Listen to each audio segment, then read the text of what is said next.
Sio kukiri tu. Kukiri si shida. Ni sawasawa na mzazi kuzaa mtoto. Kuzaa mtoto si shida, ni rahisi tu. Kulea mtoto ndio kazi. Kusema nimeokoka si shida. Kutunza wokovu, kutembea katika njia za wokovu, kubeba msalaba ndio kazi. Asema mchungaji, kubeba msalaba nini? Kwani nende nitengeneze mgogo ambao hapa nianze kubeba? La hasha. Kujikana kila siku ndio kubeba msalaba. Yesu anasema kila atakaye mpaka kunifuata lazima ajikane, abebe msalaba, anifuate kila siku.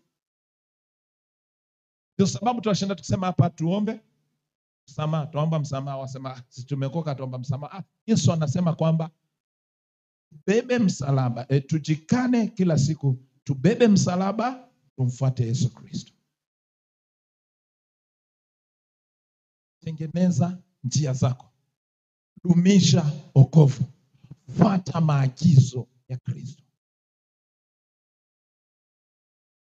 Njia mbili tuache. Huku wataka Yesu, huku wataka mambo ya dunia. Haviendi hapa, haviendi. Kwa ufalme wa Mungu haviendi dada. Msalaba ndio sababu. Msalaba ni mzito. Usifikiri msalaba ni rahisi, si mwepesi. Ni mzito. Bwana Yesu asifiwe sana. Lakini usiende kuchonga msalaba kama ule ambao huwa tunaubeba wakati wa Pasaka. Naonaga msalaba mikubwa ikibebwa. Si huo.